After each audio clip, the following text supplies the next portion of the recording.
Allez, salut les amis, c'est parti pour la matinale du samedi. Il est 9h46, fraîchement levé. On commence directement par notre ami Bitcoin, voir ce qu'il nous a fait pendant la nuit.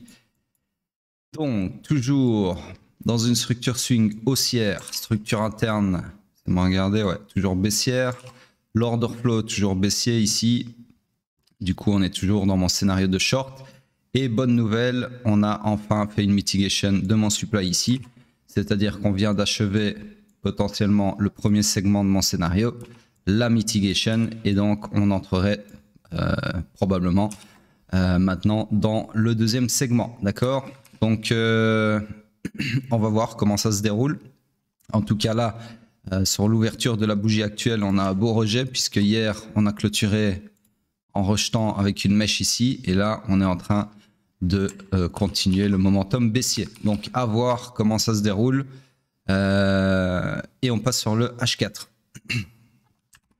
Sur le H4, nous sommes toujours dans une structure swing baissière, structure interne, laissez-moi regarder, ouais, toujours haussière.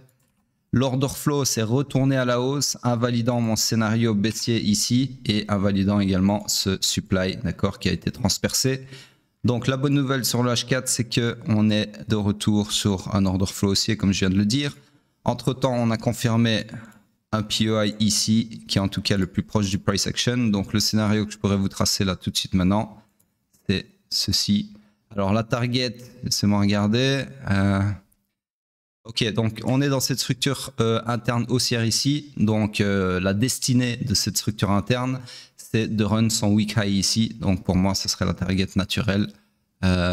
Quoique un peu ambitieuse, mais pourquoi pas. Donc les 95K en gros. D'accord. Maintenant, attention qu'on est toujours en train de rejeter sur un supply en daily. D'accord. Et en daily, le scénario, c'est complètement l'opposé puisque le scénario, c'est ceci. D'accord.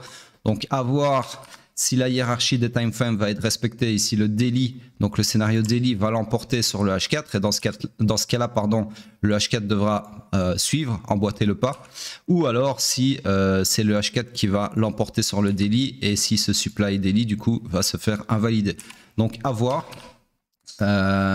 Honnêtement, c'est dur à dire là, tout est possible, d'accord. Surtout que le H4 a déjà effectué un swing pullback d'amplitude valide, c'est-à-dire qu'il a été minimum jusqu'à l'EQ de son range, donc potentiellement il est prêt à run son week low, c'est-à-dire accomplir sa destinée, d'accord. Je parle du range, hein, donc la structure, c'est pareil, un range et structure c'est pareil, des synonymes chez moi. Donc voilà, c'est juste qu'ici on a eu une tentative de le faire qui a échoué, d'accord. Et comme je vous ai dit, ceci s'appelle une mission échouée, en tout cas c'est comme ça que je l'ai baptisé.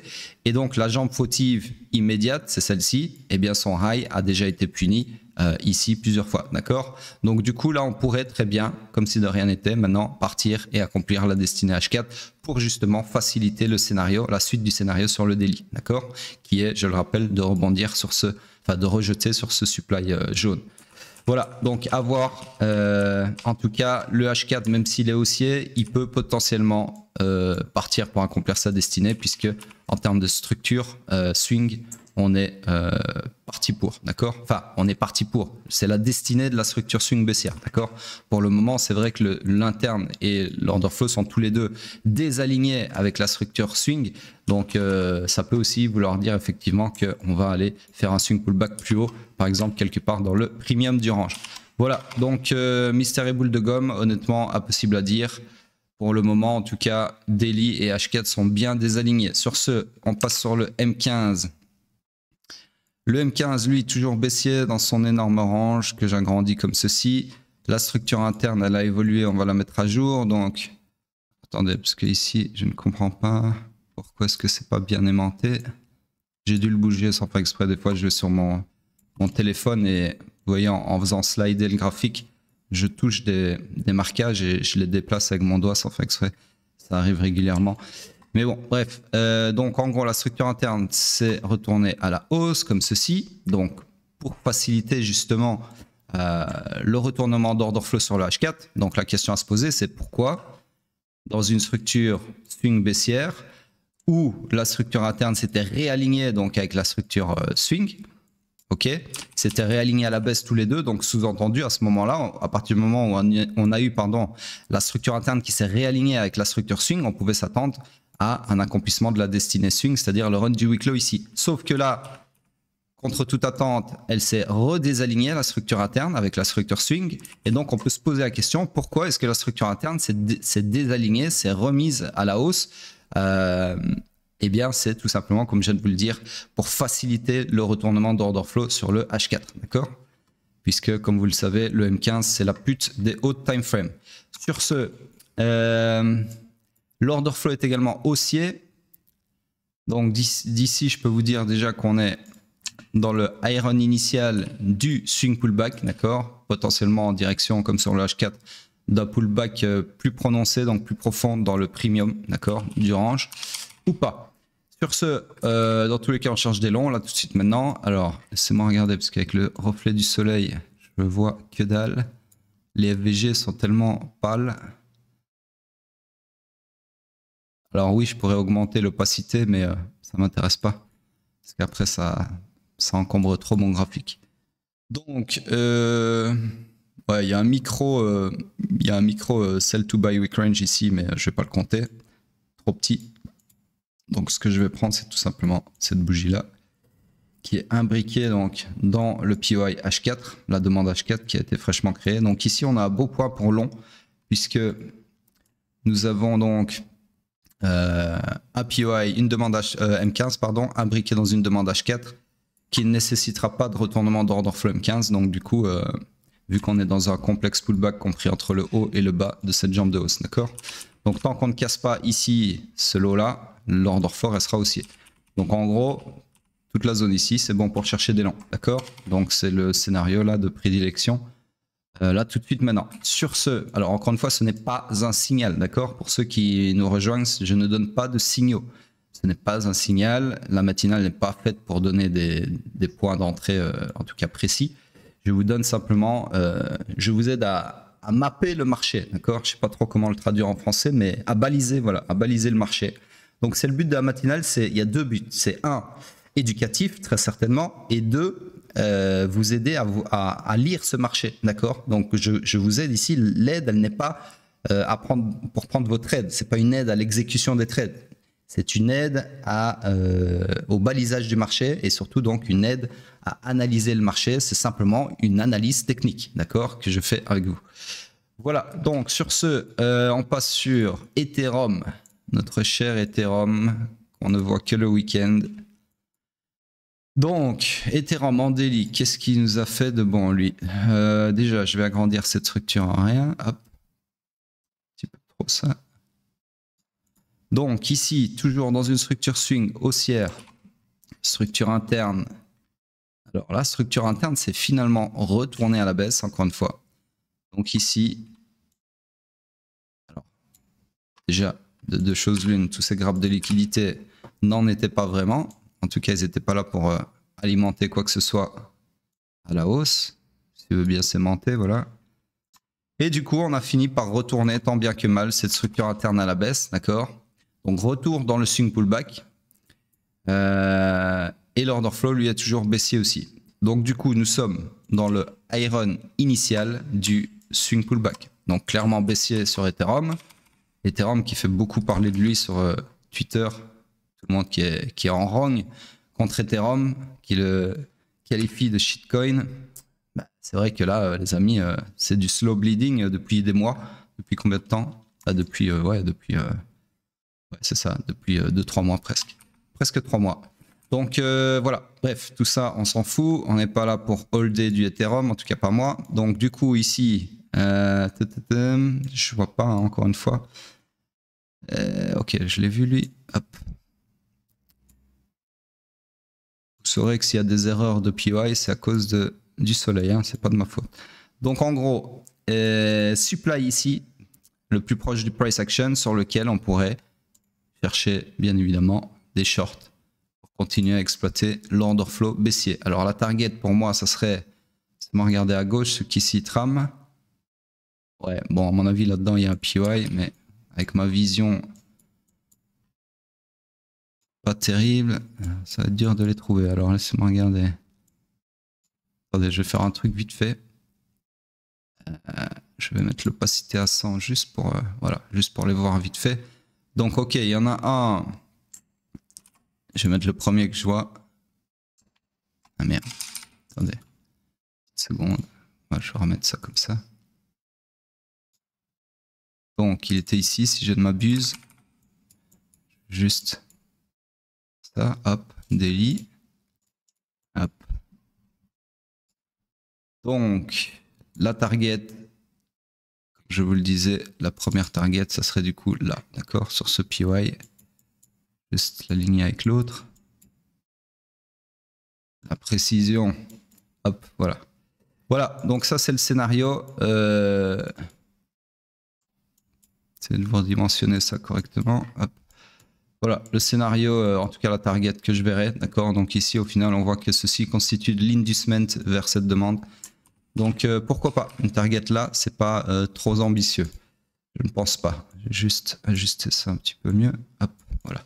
Voilà donc le scénario sur Ethereum. Donc en gros, direction les 1600, 1700, peu importe, 1650. D'accord. Potentiellement, hein, potentiellement. Parce que n'oubliez pas qu'après un IBOS, on s'attend à quoi? On s'attend à un high pullback qui peut aller jusqu'au haut protégé ici. D'accord. Théoriquement, encore une fois. Donc voilà pour le daily sur Ethereum. Donc pas du tout bullish. On passe sur le H4. Sur le H4, alors, qu'est-ce qui nous a fait de bon? Déjà, ça à partir au daily, je vais le cacher. Tac, hop. Donc, le H4, lui, bah, pour favoriser le retournement de la structure interne sur le daily, qu'est-ce qu'il a fait? Le H4, il a dû se perpétuer à la baisse, ok? Comme ceci. Donc là, nous sommes dans une structure beaucoup plus raisonnable en termes de taille. Structure suivante. Donc ça, on s'en fout. Donc la nouvelle structure à exploiter en H4, c'est celle-ci. Elle est baissière, bien évidemment. L'order flow est haussier. Il n'y a pas encore de structure interne. Donc là, on cherche des longs, puisqu'on est dans le swing pullback, de par l'order flow haussier, d'accord? Sauf que, comme vous le voyez, eh bien, il n'y a plus de POI. Alors, il y en a eu un à la création de l'order flow haussier. Ici, en gros, si je vous coupe ça là, tac. Quand on a fait ça, là, on a créé ce POI, que je mets comme ceci plutôt, voilà. Et le scénario à ce moment-là, c'était quoi? Le scénario que j'aurais pu tracer, c'était mitigation. Et puis alors, target, bah, vous avez un autre POI ici au-dessus, par exemple. Ok. Comme ceci. Comme ceci. D'accord? Et puis il y en a encore un au-dessus, bien évidemment. Donc du coup, eh bien, mitigation, rebond, sans tarder, dans les heures qui suivent. Remitigation, re-rebond. Remitigation, mais cette fois-ci avec une liquidation de la première mitigation. Donc ça, c'est intéressant. D'accord. Down liquidity comme ceci. Donc rebond. Et puis remitigation, reliquidation de la liquidation de la mitigation. Hein. Rebond. Et puis là, on est au présent. Laissez-moi voir où on en est. Ouais. Donc voilà. Donc là, après deux liquidations ici, dans une demande qui tient du feu de Dieu pour le moment, tout tente à parier, tout tente à croire que la target va être atteinte. Okay. Donc voilà, pour le moment, voilà, je n'essaye pas de dire que j'ai tracé ce scénario en avance, vu que j'étais pas sur Ethereum la semaine. Mais voilà, si je l'avais tracé, ça serait comme ça. Et du coup, on serait toujours dedans, direction ce POI ici, et qui est les... Ah bah, comme par hasard, c'est un chiffre rond, les 2000 $, d'accord? Donc ça, c'est un bon TP si vous êtes long sur Ethereum, par exemple, ok? Voilà, sur ce, on passe sur le... ben non, pas le M15 sur Ethereum, vu qu'on ne vient que le samedi et le dimanche sur Ethereum, ça sert à rien de faire de l'intraday dessus, ok? Donc, on va passer sur Bitcoin en weekly. Allez les amis, pendant que je fais les ajustements comme ça, par exemple, lâchez un petit commentaire, c'est gratuit. Ok, ça propulse bien la chaîne, honnêtement, là, tous les jours, vous prenez l'habitude, c'est bien, un petit commentaire. De 1, ça fait plaisir, je sens que mon travail est apprécié et je sens surtout que j'ai une audience qui interagit avec moi, d'accord? C'est votre seule façon d'interagir avec moi, c'est en commentant, donc faites-le s'il vous plaît, parce que les monologues, moi, ça m'intéresse très peu, donc si... je vois qu'il n'y a pas de commentaires, bah, il se peut que j'arrête la matinale comme ça du jour au lendemain et que je la remette privée pour mes VIP et mes étudiants uniquement. Donc bah oui, je vais pas me faire chier avec un public ingrat. Donc si je vois qu'il n'y a pas d'interaction avec le contenu que je propose, forcément ça m'encourage pas à continuer, d'accord? Donc voilà, allez-y, prenez cet instant pour faire votre petit commentaire sous la vidéo. Et puis donc sur le weekly, laissez-moi regarder, rien de plus à dire que les 2, 3, 4, 5 derniers jours, puisqu'il ne se passe pas grand-chose de toute façon. Donc toujours sur un price action potentiellement bullish, puisqu'on a une bougie qui ressemble à un marteau, plus ou moins. En tout cas, elle est plus bullish que bearish. Cette bougie a le mérite d'avoir récupéré la liquidité sous les lots des 2 bougies des 2 semaines précédentes, donc potentiellement pour alimenter un mouvement haussier. Et en plus de ça, on est toujours sur un point intéressant, c'est-à-dire le gap CME et le milieu du range LQ, d'accord? Maintenant, on est toujours en bear market parce que l'order flow est baissier. Donc price action, là tout de suite, si on zoome là-dessus, plutôt bullish. Mais structurellement, on est clairement dans ceci, le swing pullback, ok, qui peut aller maximum jusqu'au low protégé ici, ok. Donc voilà, rien de plus à dire du coup. On regarde vite fait la dominance, mais à mon avis, voilà, comme d'habitude, pas grand-chose d'intéressant à analyser sur la dominance, juste qu'elle nous fait chier. Ça, c'est une analyse continue que je peux vous faire sur la dominance, c'est elle nous casse les couilles. Bref, sur ce les amis, bon samedi et à plus tard.